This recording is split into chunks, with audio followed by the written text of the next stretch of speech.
Stop pulling weeds. I know that sounds strange coming from a gardener, but I mean it. You've been out here on your hands and knees, pulling and pulling, and yet every single week, they're back. Same spots, sometimes even more than before. What if I told you that the pulling itself is the reason they keep coming back?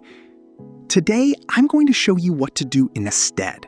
4 simple strategies that have saved my back, my mornings, and honestly, my love for gardening.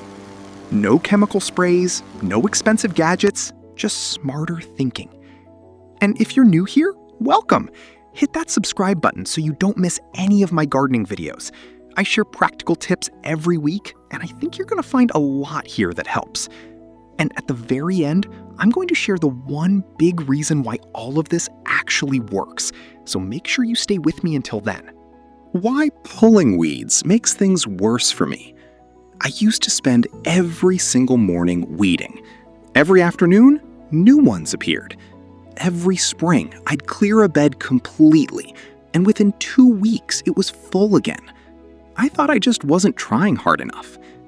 Then, an older woman, someone who had tended the same garden for 40 years, came to visit. She watched me pulling weeds for a few minutes, then sat down quietly and said, "You cannot win by pulling. You can only win by covering." She was right, and here's the science behind why. Bare soil with nothing growing on it, doesn't actually exist in nature. Walk through any forest, any meadow, any undisturbed patch of land. Every inch of ground is covered with something. And when we leave soil bare in our gardens, nature's immediate response is to cover it. The plants it sends in to do that job are what we call weeds. Here's the part that stunned me.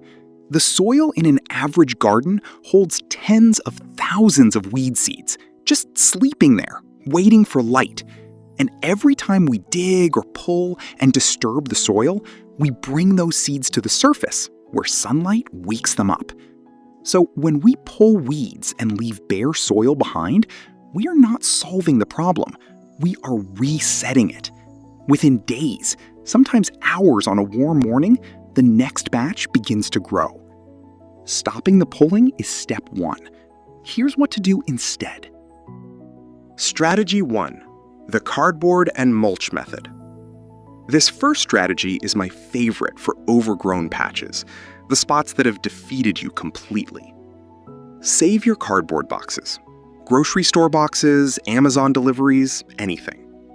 Remove the tape, open them flat, and lay them directly over the weedy area, 2 or 3 layers deep, overlapping the edges by at least 6 inches so no light can sneak through the gaps. Wet the cardboard thoroughly. Then pile 4 to 6 inches of wood chip mulch right on top. That layered covering cuts off all the sunlight, and without sunlight, even the most stubborn weeds simply cannot survive. Now, 4 to 6 inches sounds like a lot, I know, but this is where most people go wrong. 1 or 2 inches of mulch is decoration. It keeps things looking tidy, but it doesn't block enough light to stop determined weed seeds underneath. Think of it like a proper winter duvet, not a light summer sheet. Thickness is what does the work. The cardboard eventually breaks down on its own, attracting earthworms and quietly improving your soil. When you're ready to plant, just poke a hole straight through with a hand trowel and pop your plant in. The weeds underneath don't stand a chance. Strategy 2. Weed blocker fabric. For pathways or beds you're resting for a season, heavy-duty weed blocker fabric is a beautiful solution. It works the same way, blocking sunlight so nothing underneath can grow. But unlike cardboard, you can lift it up and reuse it year after year. A word of caution though, not all weed fabric is equal.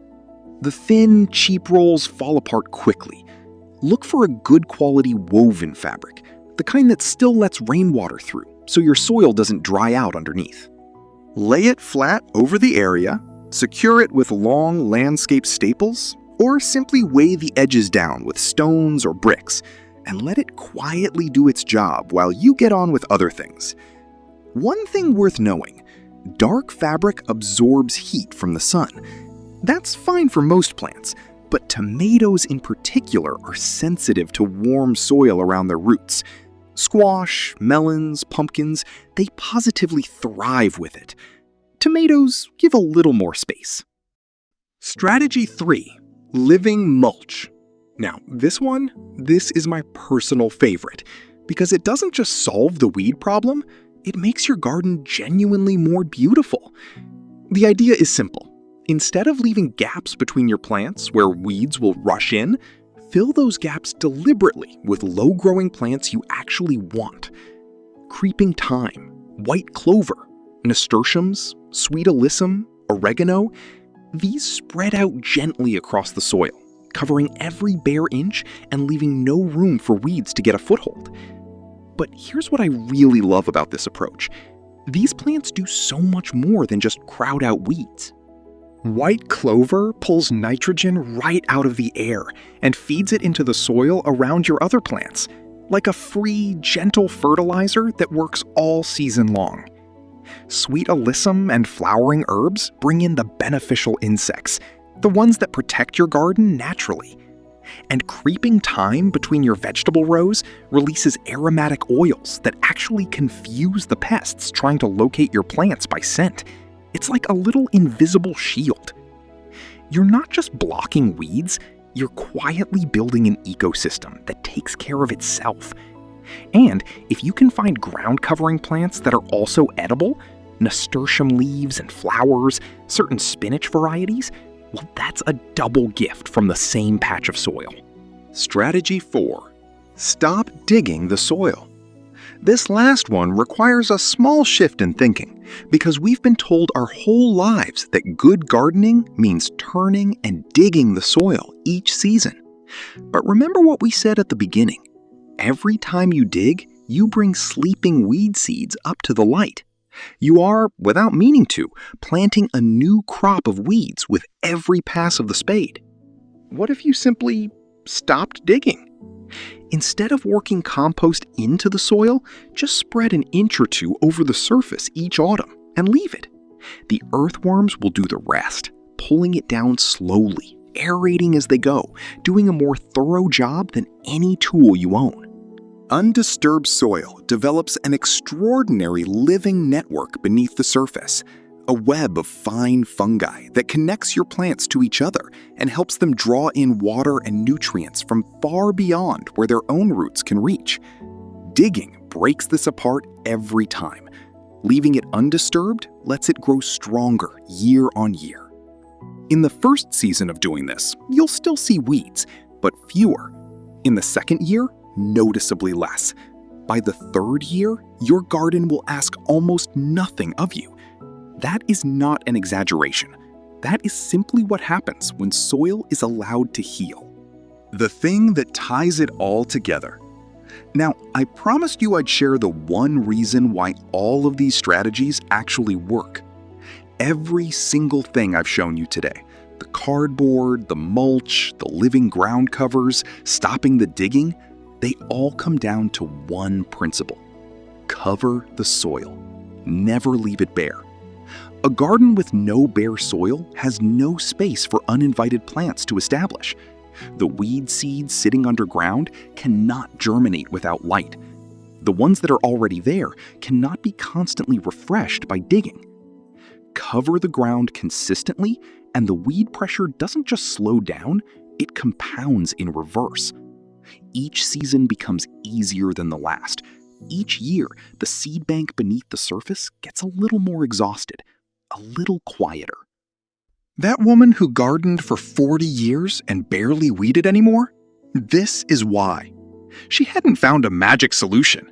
She had simply been compounding the system for decades. You can start today. It doesn't cost much. It doesn't require a strong back or hours of time. It just requires doing something different from what we were all taught. Stop pulling, start covering. If this video helped you see your garden in a new way, I'd love it if you gave it a thumbs up and shared it with a friend who's been fighting the same battle. So many of us have been working too hard when there's a gentler, smarter way.